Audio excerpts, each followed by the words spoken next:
Alright, Jake. Did you hear about the man who stole a calendar? Oh, I've heard this one before. You've told me this one before. No, I haven't. Well, not on this, but I swear you've said something about this before. Probably not me. Maybe someone else did. Okay. No, I don't know. I haven't heard. He got 12 months. Oh. Nice. Hello, and welcome to our reaction and review of Torchwood, Series 1, Episode 3, Ghost Machine. At Patreon, you can get access to the full-length reactions for Torchwood and Doctor Who. You can also get early access and blah blah blah. There's all sorts of stuff there. We have a Twitter, Discord, and letterbox in the description as well. So, Jake, I think it's been 3 weeks since we watched the last episode of Torchwood, which was day one, which was the sex gas alien episode where they ate Chinese. Yep. Haven't forgotten about that. That was pretty wild. That was interesting, to say the least. Yeah, it's kind of like, on paper, it's like, if Captain Jack Harkness had his own TV show, what would it be like? It would probably be like that episode, but then you watch it and you're like, it is kind of like that, except it's also not. Yeah, it's a bit, it's a bit all over the shop, really. But we shall move on to episode 3, Ghost Machine. So anything you want to say going into Ghost Machine? What did I say at the end of the last one? I said no idea. I think I said something about something getting hacked and something or other. I can't remember. Scarlett Johansson, Ghost in a Shell. I don't know. I have absolutely no idea what you said. Neither do I. Yeah. I've forgotten. All right. Well, no expectations. Let's get into it. Crack into some Torchwood. One other thing as well is that the last thing you actually did watch was the Shakespeare Code, which you gave a 10 out of 10. So, yeah, I suppose the thing you can hope for is that doesn't cause you to have incorrect expectations. But to be fair, this is a different show. So it's going to be different. That's what I was going to say. Like, I fully appreciate that this is a completely different show. So my comparisons don't come from Doctor Who. It comes from the other episodes of Torchwood. Well, I'm glad, because I know people that have had the opposite, where because it's not like Doctor Who, they don't want to watch it. Yeah. Anyway, let's begin Ghost Machine. So, okay, are you ready, Jake? I am ready. Oh my god, the crash zooms. Gotta love BBC Wales. Oh god. Whoa, I've had that happen before. Oh, please stop with the crash zooms. Oh god, I can't do it.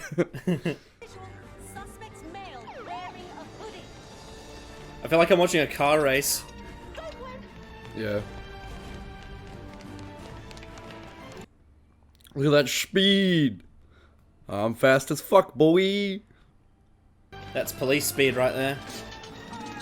Come on, Gwen. Watch this sick slide. Yeah. Oh, that could have been cooler. It's an, I was gonna say it's an alien fashion. Is this Stranger Things? What is it? There is a child there. I've just seen a ghost.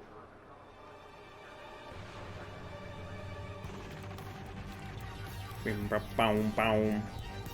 Ba da bam boom. And I'm not bloody senile. Push this button and the Gwen, this is always training. It's Strictly Come Dancing finals. Newsreader. looks up to her arm, doesn't she? Would you tunnel. Totally lost. Forgotten. Looking for someone, anyone who'd look after. They even have the same eyes. That's really good. Why don't they come for now? Just. He's like your granddad that would just talk for like 4 hours and you just sit there and you just listen. You just like hearing his voice, you know? Hanging around. What is it with the mid-2000s and leather? Yeah. Which drawer do the tablets go in? That is the most man in his mid-30s staying-at-home attire I've ever seen.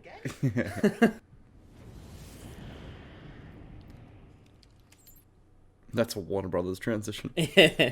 Of course, gorgeous nanotechnology makes NASA look like Toys R Us. We you've really narrowed things down, haven't you? At the station, it was doing. They really are a bunch of children, aren't they? Yeah. Eating donuts, playing games. This kid Bernie. Where Jesus does he Christ. explode? Hi, I'm looking for Bernie. Is he in? Friends of his, are you? Well, I'm his mother, and he's a robbing little bastard who he pays me the 50. Oh my god!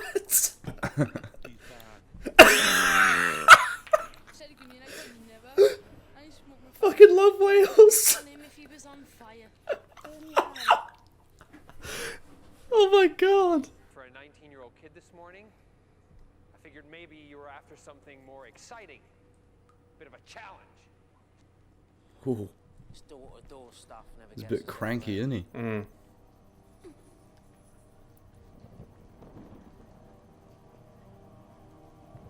Man, that scene would be triggering for some people. Oh yeah. Just insane manipulation. You can tell Owen's not happy about it, Yeah. which is interesting, given. Oof. Yeah. I don't want to hurt you. Oh, no. I don't. You just have to stand there and watch it and do nothing. Yeah, but he would also be feeling her emotions, right? Because he's like, He's Attached. he's panicking.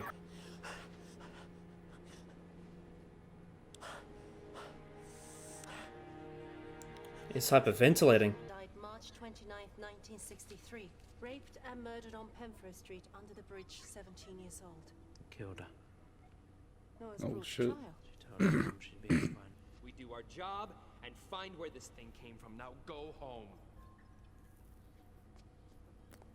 Gwen with me. He's being more of an authoritative figure now.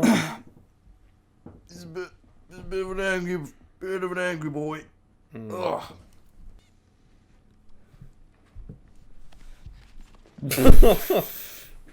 Target's that.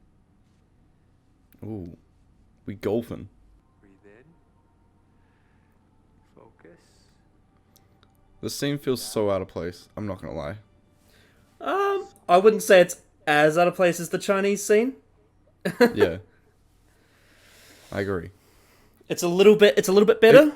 Kind of just came out of nowhere. I would say it's not completely unrealistic though. It It's is not, yeah. narratively it's a little bit incohesive, but in reality it's not. If you think Yeah. about what they're doing at the time, whereas at the last time it didn't make sense when they did the Chinese scene. Yeah.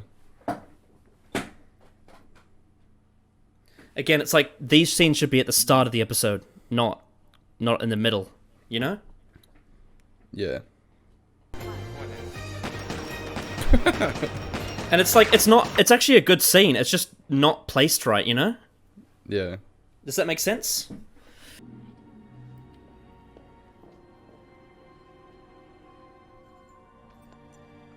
Doesn't sleep, eh? Oh, workplace relationships. Not a good idea. Especially with Jackie's far too seductive. Yeah. It's like gateway drug, you know, hanging out with him. Put the bids out. Oh my god, what a lovely guy. There's not much of that, so we haven't done it in weeks anyway. I'll see you when I see you. Kind of want him to be my husband. Oh, what are you doing, Uh-oh. Gwen? Gwyneth.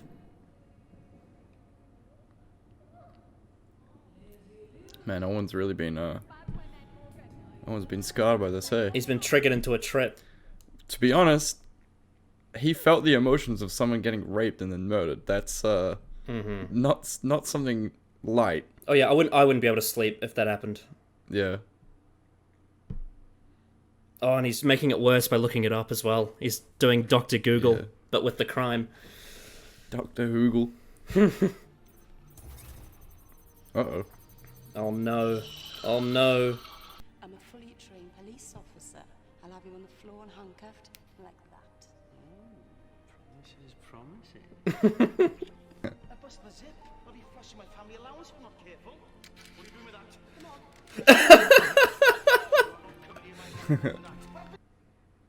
Oh, she's out of the honeymoon phase. Partially because of Torchwood.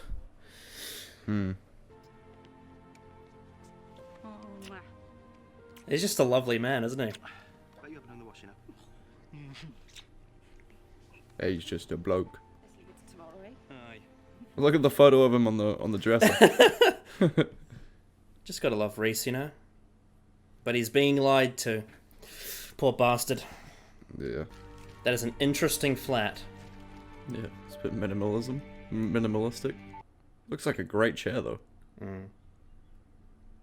Quality over quantity. Oof.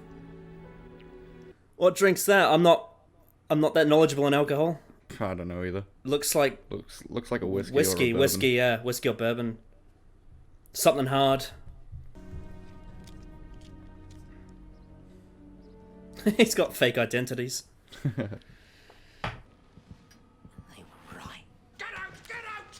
Get out! You thought you'd get away with this, didn't You'll you? get nothing from me. I told you before, you'll get nothing from me. That was pretty good. That's heavy stuff. I fucking love Burn Gorman. He's a brilliant actor. He's great in Game of Thrones as well. Yeah. Geo fucking Mormont. Oh.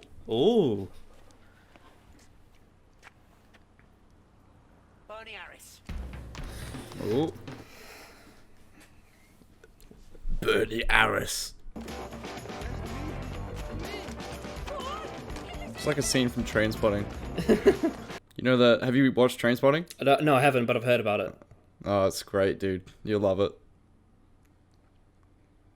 Depressing as fuck, but it's great.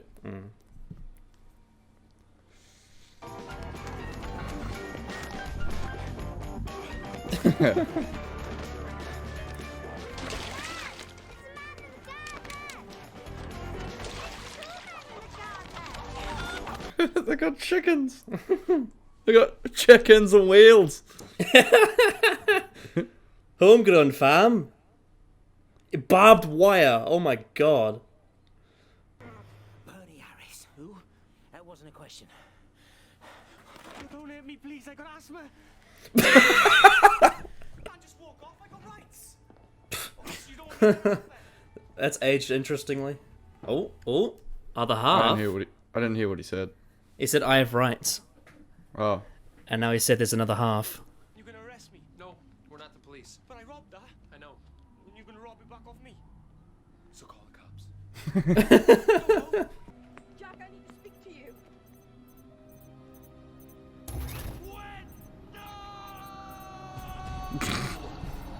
No. Uh-oh. One side's for the past, one for the future, I suppose. Yeah. Gee, smoking inside. Yeah, I did that once and regretted it. Don't do that, yeah. I found him too. Oh, I know this song. It's from Rugby 2005. Dun, dun, dun, dun, dun, dun, dun, dun, dun, dun, dun, dun, dun, dun, dun, dun, dun. Insufficient for the start you twist until I wanna find you. I found a stream that I shattered alive at the times as a curve. You know you go wrong way round. Shut me up and dress it underground. Anyone watching that's Can't Stand Me Now by the Libertines.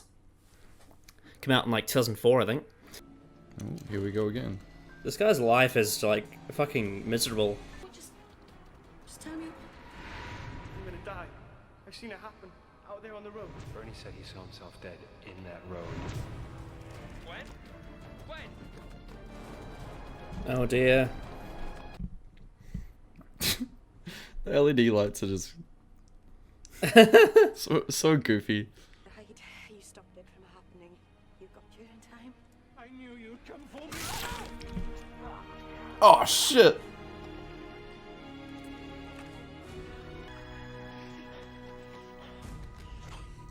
Accidentally killed him.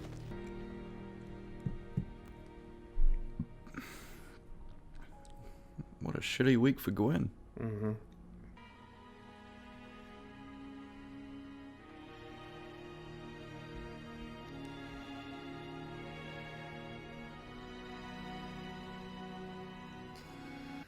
Oh dear.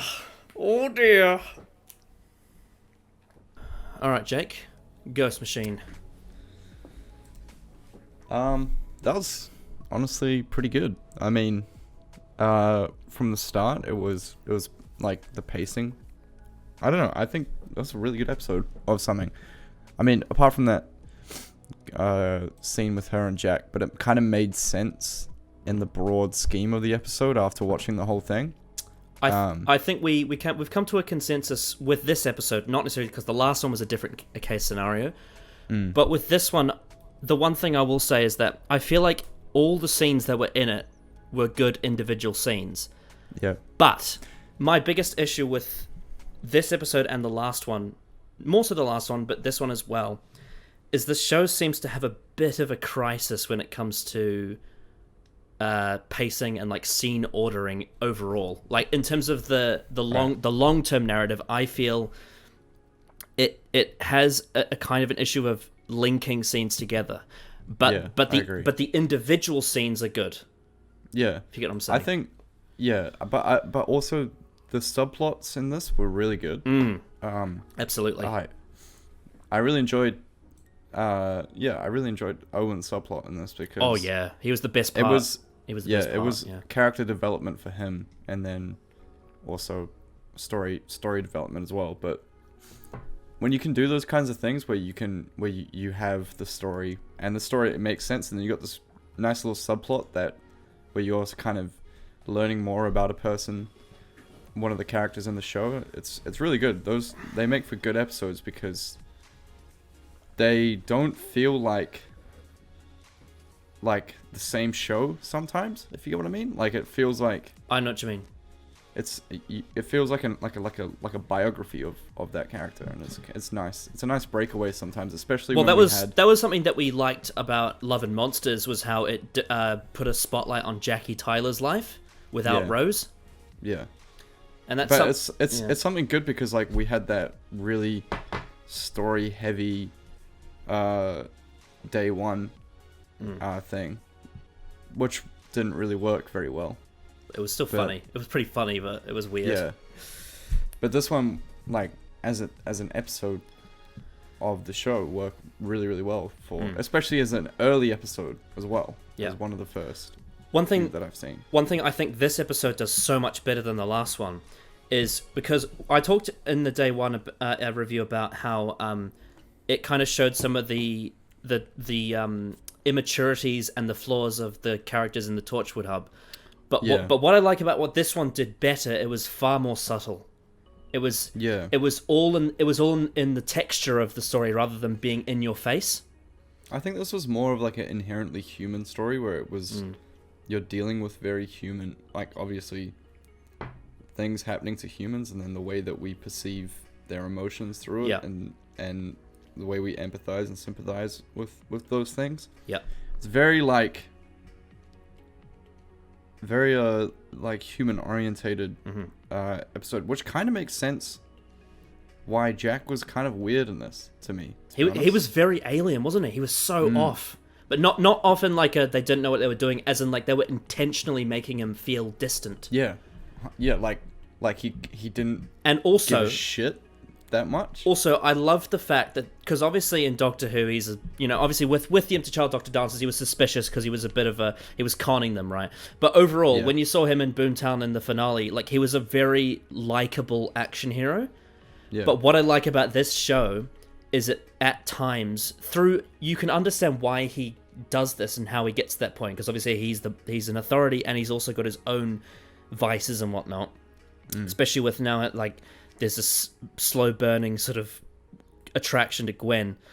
But also what I mean is that by showing how good of a life Gwen had with Reese before Torchwood, it makes him a bit dislikable that he's taken this away from her.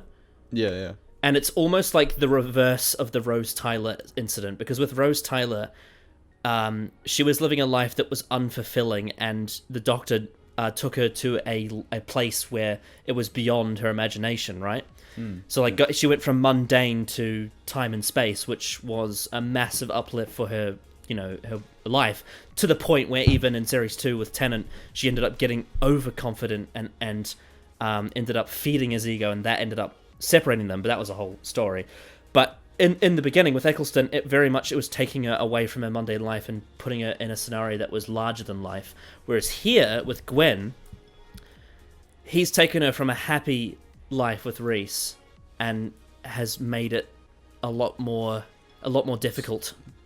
It has a lot more turmoil. Yeah, and by exposing her to the wonders of Torchwood, in the same way that the Doctor did with the TARDIS, he has made Reese boring for her.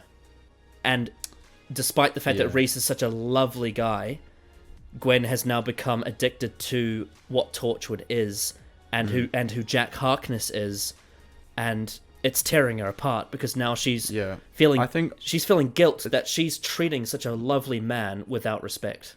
I think it's the secrets as well that she has to keep. You know, that kind of shit would tear those things down. The kind of, you could see in that scene where she was using the thing to like look into the past of their thing, and then he comes back, but she still has to sneakily like hold the thing behind her back, and it's still showing that she has to keep secrets and things away from him. Yeah, and I love that. I love that with Gwen's character, that Torchwood has become a double-edged sword for her, in the sense that it's given her something bigger than what she already was, but it's also had consequences on her as well. Yeah, and that not only is she now having a tough time trying to love her partner, but she's also in an incident like in this where she saw her own future of, killing someone in her own hands. And that makes sense with the scene we got with the guns, because, she said something like, I wouldn't even kill a spider in a bath. Yeah. In the sense that even though she's a police, she's not a vicious one. She's never killed anyone. Kind of foreshadowed the end there, didn't it? Absolutely. Yeah. And even though it wasn't on purpose, she still died because of, the man died because of her holding the knife, and she saw it happen before it happened, and it was... Again, it fits into the whole narrative in this episode of watching something happen and not being able to do something about it, which connects with Owen's storyline as well. Yeah. Yeah. I think when I first watched this one confused me a bit when I watched this for the first time.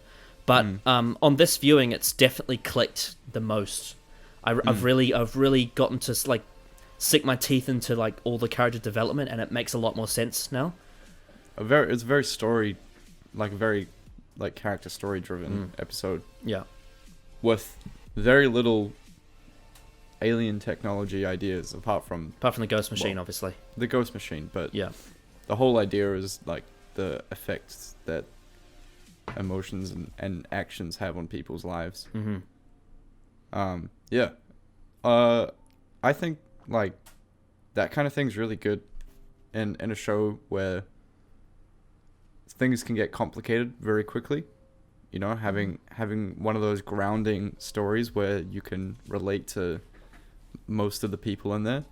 Yeah, well, I mean, if Helen Rayner wanted to, she could have gone in and been like, okay, we've got this ghost machine, let's do some wibbly wobbly shit with it, Yeah. Let's really fuck with time and do something weird. But instead, she used the device of time to create a character drama. Yeah.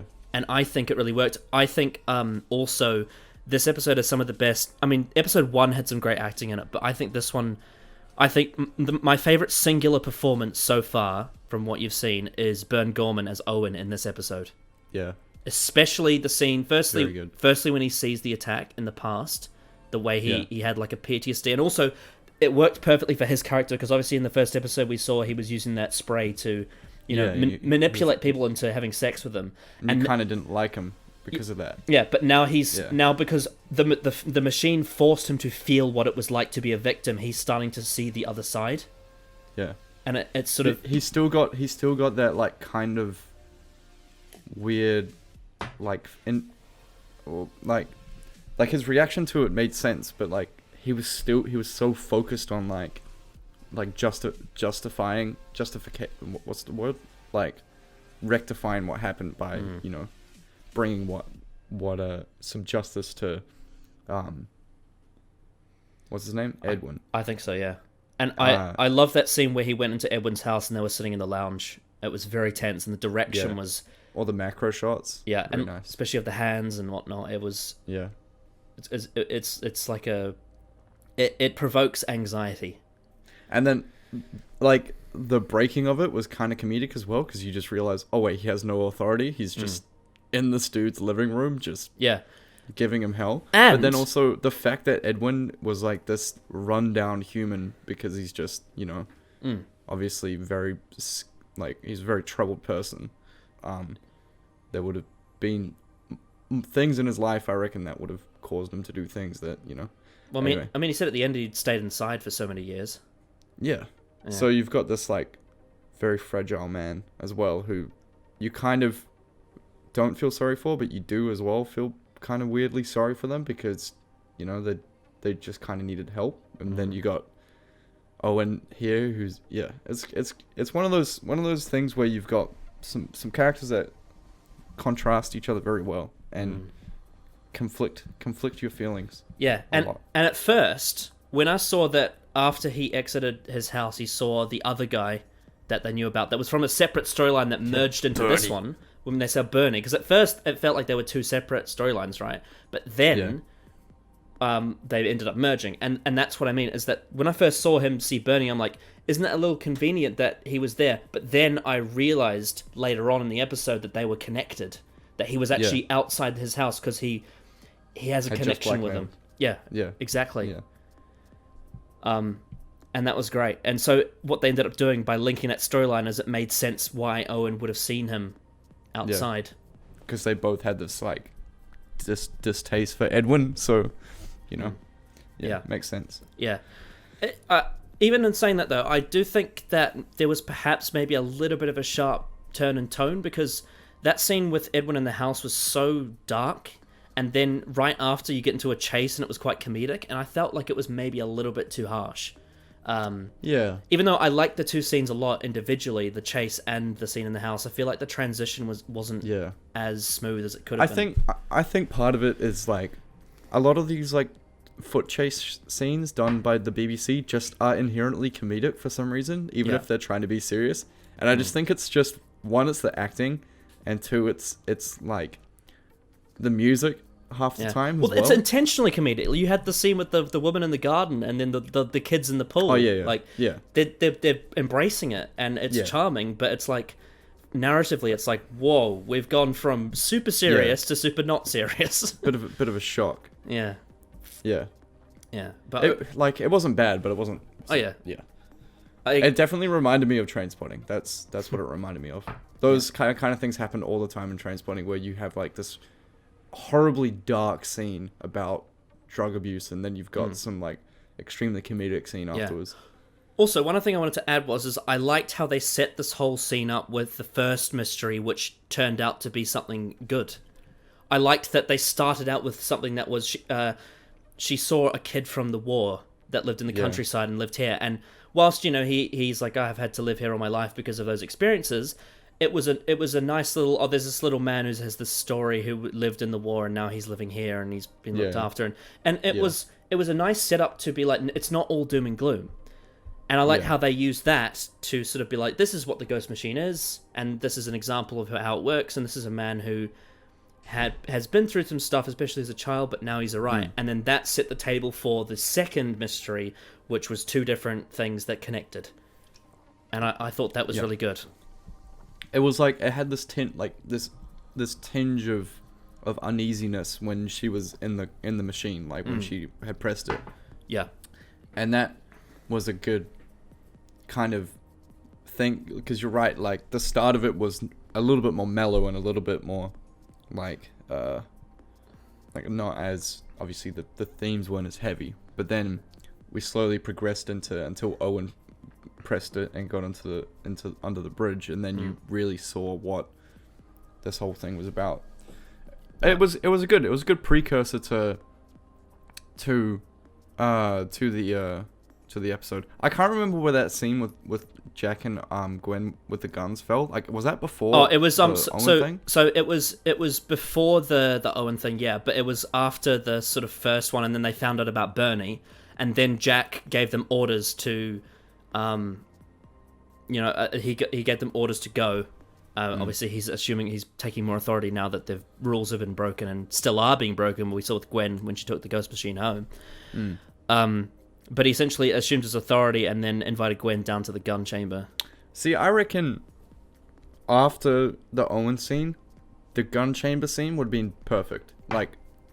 After coming back from like Bernie's house or something like that. Well, the thing is, after going to Bernie's house, he chased. Oh no, sorry, you mean Bernie's house, not the other one. Yeah, where she like hears about Bernie dying on the street, and then they go back. Yeah, that would have been like where that scene should have been, in my opinion. That would have made more sense. Actually, no, you're right. Contextually, it's like it's if Gwen had already seen her kill someone, it's like Jack could be saying something like, "Yeah, well, you might have to get ready. I'll teach you how to kill someone properly or something." I don't know. That scene just still was the weird part of that. It was. Like, it still like worked. Still made sense, but it just it was a little bit like wrong place. It's a little bit like the Chinese scene of how out of place. Well, not as much as bad. Not as much bad. Yeah, that was dumb. That was just ridiculous. I can't believe it. How they're like, "Who's here for Chinese?" And then Gwen's like, "What are we doing eating Chinese when there's a woman crying in there?" Yeah.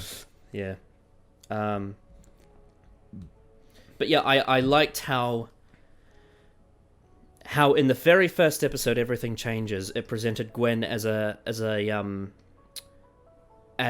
point of view sort of protagonist-like character who you could relate to, thrown into this world, and with Owen you're presented as this sort of douchebag, right? I like how this episode almost switched their roles in the sense of Gwen is now spiraling and Owen is starting to realize his wrongs. Yeah, you're starting to like dislike Gwen's like relationship choices. Yeah, that's true. But that's a good point. But in both scenarios, it makes sense why they're starting to shift, because Gwen doesn't want to not like Reese. She loves him, she wants to, and when she looks at the memories, she thinks that was such lovely times, but she feels so much apathy that she's struggling to. And she's like, I want to be in love with this man, but I don't. And Torchwood is obviously the reason. And all this really, like, heavy emotional stuff, like with the sex gas, with what we got this episode where she accidentally killed someone, with Captain Jack, it's a lot for her, and Reese is living such a simple life that it's disappointing to her emotionally, because it doesn't give her as much serotonin as what Torchwood does, and it's sad. Yeah, because she was living a happy life with him. Well, it's like you can't shut off from working at something like Torchwood, you know. Absolutely. Those kind of it's that kind of job. Well, I mean, Captain Jack said in this episode that he's here 24/7. Yeah. So you can't shut off. They don't really have real lives. Well, he doesn't sleep, does he? He said he's not human. And that's his hand. And the other thing is we saw Owen's flat as well, and how minimalist it was. Again, like, their lives outside of Torchwood are very bizarre. Yeah. Well, they don't really have a life out of it, you know? Yeah. Well, we don't know much about Tosh, but... Well, yeah. We don't know much about Tosh, and we only know little bits about Yanto, but not too much. Yeah. Tosh and Yanto didn't get that much to do this. Tosh was very exposition heavy. Yanto was just there for the one-liners. Yeah. As he is. Yeah. Yeah. I thought what do you think of the twist at the end? I thought it was pretty. I thought it made sense. It made sense, yeah. It was like I feel like I liked that it didn't, how they see the future and then the exact kind of line plays out, like how she would say the exact kind of line that she said to herself when she was looking at herself. Like, I like that didn't happen. Like, they didn't try weave that line into when the thing in the future happened. Fuck, this is confusing to explain. But I like how it was as if like her watching what she did and what happened to her in the future was sort of, it was not the exact future that she was going to experience, but it was inevitable that something like that was going to happen. But also, her seeing her own future changed the future, because then rather than Yeah. Bernie dying, it was Edwin dying. Yeah. Well, do we know if it was Bernie that had died in that future? Well, no, not the one that Gwen saw, but before that, before she saw that future, Bernie saw himself die in that moment. Right, and then her seeing the future then changed Bernie's future as well. Yeah, so her seeing her future caused her to change her actions. Yeah. Which then ended up with Edwin dying by accident from her actions. Yeah.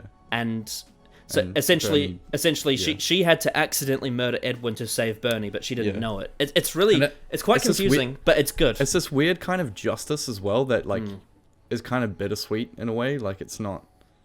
Because, yeah. I don't know. I thought this was a really good episode, in my opinion. And in terms of... I think it's a big bounce back from last time. Oh, yeah, 100%. I like, tonally, much better. And this felt like more like in line with the first episode. Yeah. And kind of what you would want from a more mature show. I would say, comparatively to the first episode for me, this one had a lot more meat in terms of the plot individually, but the first one was much smoother, and I think because it was written by Davies, it was way more familiar. It was like a good strike between serious and fun. Yeah. Whereas this one was pretty heavy. But it was pushing the brim a little bit too much, but it wasn't as bad as day one. No. It still pulled it off in the end, I think.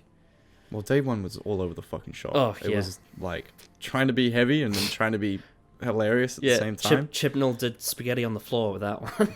Yeah, there was a...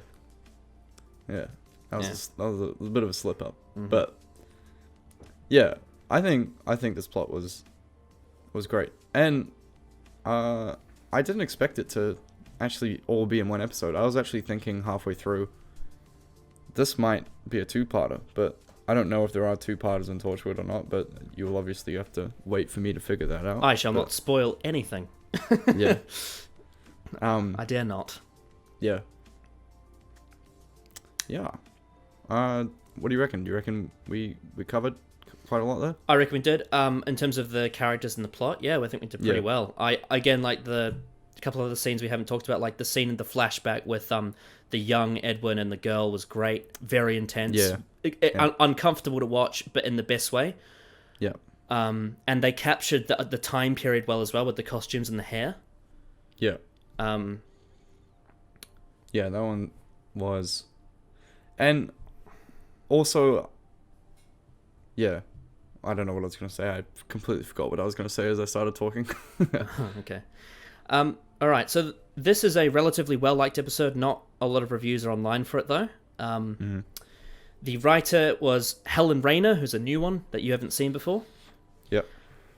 She's a British television writer and script editor known for Mr. Selfridge, Baker Boys, and she also does some Doctor Who as well that you haven't seen yet.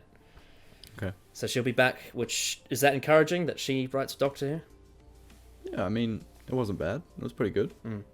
I think she'll be a good character writer. Like, I think she's a good, like human writer. Although it is hard I don't know about her sci-fi writing. It is hard to tell how much of that was Davies, though. I don't know. It's True. With Doctor Who, I can pretty much say, Davies bloody sprawled his meat all over the script, right? Because I know that for a fact. I know... That's a disgusting line. I should have said that. No, that was horrible. Okay, I'll rephrase it. With Doctor Who, Davies had a heavy influence on every script. Yeah. But with Torchwood, it's a little bit grey. I'm not 100% sure how much he was involved with it. I know he was involved with it in the overall direction, but the details of it, not sure. In terms of the scripts. The director was Colin Teague. Colin Teague has directed a show called Being Human and was BAFTA nominated. He won a BAFTA for directing Biopic Shirley. He got 3 Golden Globes for directing White Queen, and he also does direct some Doctor Who as well, which you haven't seen yet. So I think with Colin Teague's direction, this had a lot of close-ups. There was a lot of close-ups in this. Yeah. I think most of the direction was great. Some of it was a little bit off. I agree with you that some of the action shots were a little bit too heavy-handed. Bit too heavy-handed, 100%. Yeah. Just... Especially at the start. yeah, a little bit like, yeah, like trying to force this urgency onto you, which is, I don't know, it just doesn't, you know, it just Like, doesn't land. Like, crash zooms can be used effectively in certain moments, but not every shot. You know? Yeah, exactly. Yeah. Especially when you're cutting back, like, so you're in this, like, I reckon, like, the running shots, like, they're fine to have crash zooms on that shit, but with Tosh sitting at a computer and crash zooming into it, that's just a bit odd. It looks a bit odd. Yeah. It could have been done differently, but like, personally, I would do sweeping shots on the person. I would down too. and then Yeah. Crash zooms on the. I would do on the, I don't know if the set can allow for this. I don't know how many angles they have, but I would have done a full like 360 slow turnaround Tosh with all the gear. You know. Yeah, and then just cut back to people running. Crash zooms on that. Yeah. Bit of variety, but overall, all of the drama scenes were really well directed. Yes. Yeah. And like, and the like obviously the cameras are not that great for TV, so like, you know, those close-ups and shit, they look a bit odd, and you know what, they're not as like, well, they're not like cinematic. They're not as crisp and cinematic as you would want, but like for the emotion, the emotive part of it really worked. 100%. Yeah. Yeah, obviously because it's still, you know, mid 2000s BBC. Cinematic camera work doesn't come in until a certain point, even with the main show. Although I do think with Doctor Who, they, even with the cameras they have, they pull off a lot of brilliant shit with it. Oh yeah, the Shakespeare Code was fucking gorgeous. Yeah, and also the series 1 finale looks so fucking good for a BBC show. Like it looks like Halo. Yeah. It looks like Halo, and It did. I remember I was like, I don't know what they did to that, but boy, that was some genius stuff. Yeah. But like, I'm not complaining that like Yeah. things like I couldn't give less. I like couldn't care less. But I think it also sometimes it adds to the sort of domestic feel though. Yeah. In some parts, it's just that it really highlights the actors. You know, like it really highlights the performance that the actors giving instead of how good the thing looks. Because you can have something that looks really good and then have a shitty performance, and it'll probably still be shitty. But if you have something that looks kind of average, but a really good performance, it will probably be miles better than you know, the good-looking cinematic one. One thing I did love though was a lovely little detail with the direction was. So obviously you had all the scenes where they phase into a flashback or a flash forward. Yeah. And those are great, but what I love the most is how Colin Teague used that exact same technique at the very end with Gwen, transitioning from her to the hub to outside. How he had that weird transition. And also you had the scene with, after Owen saw the flashback, he was having that, like, that sort of PTSD trip at night. That was great too. I love the way he used, like, can't remember what the word is. I think it might be dissonance or something like that. I can't remember what a word is, but it's a music term. No, not dissonance. There's another word I'm trying to think of. I can't remember what it is. I don't know. But it's that. He used the same technique transitioning, and it kind of emphasized the feeling of traveling in time, but slowly. It was interesting. Yeah. I think the practical way that they went about doing the transitions into back into the past, into those flashback things, they were perfect. Like they worked so well. I really enjoyed them. I loved the darker color grading for the darker color grading, the audio with it being all like reverby and delay and like, but not to a point where it's like comedic. It's kind of just a little bit unsettling.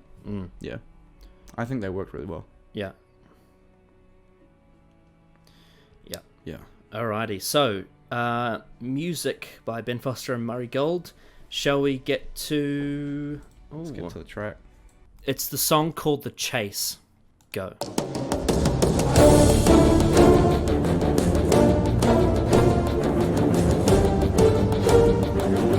Oh, this is the opening song, isn't it?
stop there.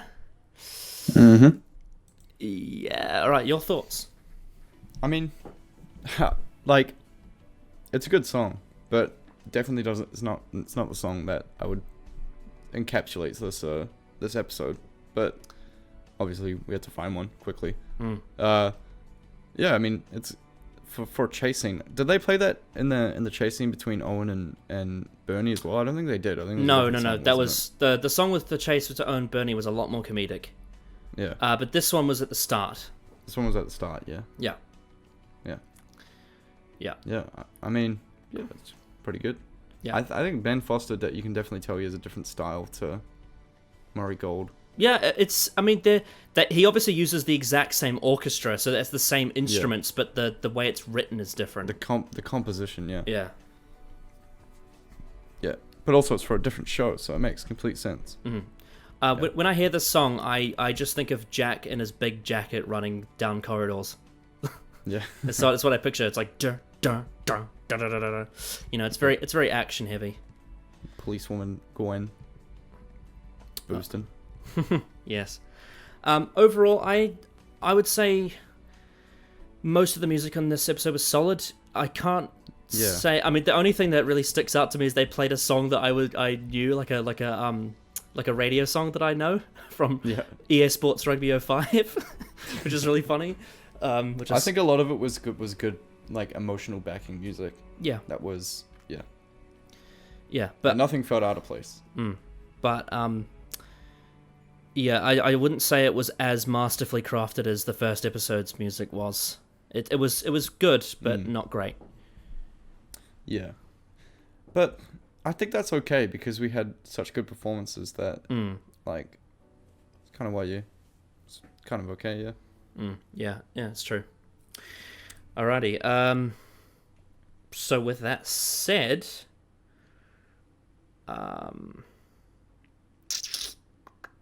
oh, here we go. So the circled P emblem of the Preachers. So the Preachers was from Rise of the Cybermen from Series 2 of Doctor Who. You can see the circle P emblem on faded graffiti on rusty bins outside Bernie's flat. So the suggestion is that like the Preachers do exist in this universe, but they're not as well known and possibly not really, like they're not really relevant as they are in the parallel universe. Yeah. So I like that little detail. Yeah.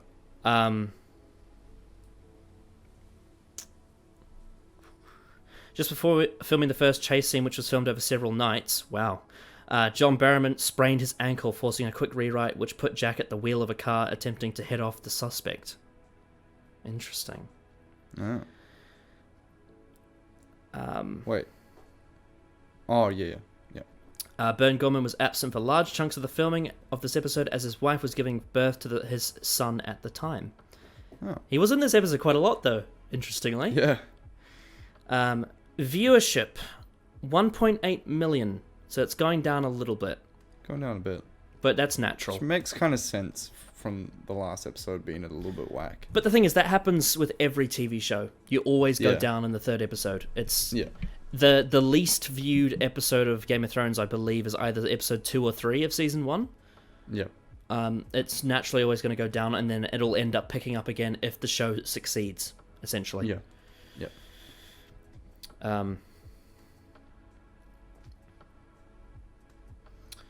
Rightio. So, give your conclusion and a rating out of 10 for Ghost Machine. My conclusion is this was a pretty solid episode that explored some good character development and some good story development as well, and really just some solid performances by all the actors in it. Like it wasn't like even the unknown actors in this, which was like Bernie and the old man Edwin. Actually, I feel like I've seen him in something else. Probably. Like they were good as well. Like I think this was overall just a really well directed and written and conceptualized episode that obviously was thought about a lot, and how it was going to fit into the Torchwood universe, and how it was going to, and like the placement of it in the series probably will make a lot of sense as well, because it will foreshadow some things that will happen to these characters, especially with Gwen, with the trauma with Gwen at the end, and the development of Owen and the trauma that he's kind of gone through. I think those will definitely come into play later, and I think it's one of those things that you kind of want early on in a series to make you more attached or less attached to certain characters, especially when you got a lot of main lead characters. But as a whole, this episode, I'll probably give it a 7 out of 10. Because whilst it was enjoyable and very very well made, I feel like it wasn't like a blow my socks off kind of episode where it was dangerous and daring and had things that I didn't think would happen and all that. You know, it was rudimentary and it was good though. That's the main thing. So I'm similar to you. I think for me, one of the reasons why I quite like this episode is the way it's grown on me over time, and how rewatching it has allowed me to really let it soak in, especially with hindsight, I would say. And yeah, I thought this had some really good character development, had a really awesome concept. The execution of the scenes was great. Some of the acting was great, the direction and all that. A few rough edges here and there with the ordering of scenes and the pacing, but overall it was really interesting, and just a really, really solid episode of Torchwood for me, and I'll give it an 8 out of 10. Sweet. The Ghost Machine. Really good stuff. Very nice. So, with that said, next time, I'm just thinking in my head whether or not I should tell you what the title of the next episode is. Oh, do you want to call it Untitled for now? I'm thinking of that. So, and what I'll have to do is I have to get you to look away from the title when it comes up. Okay. Unless, of course, depends on. I can't actually. It's been a long time since I've seen episode 4. It's in fact, I think I've only ever seen it once. Weirdly, so. Oh, I'm not gonna tell you what the next episode's called. They all know what it is. Okay. And I may get you to look away from it. Okay. But, yeah. Or I'll just not read it. I don't know. I'll tell you to look away from the screen when necessary. Yeah. All right. So we'll see you next time for episode 4 of Torchwood Series 1. See you next time.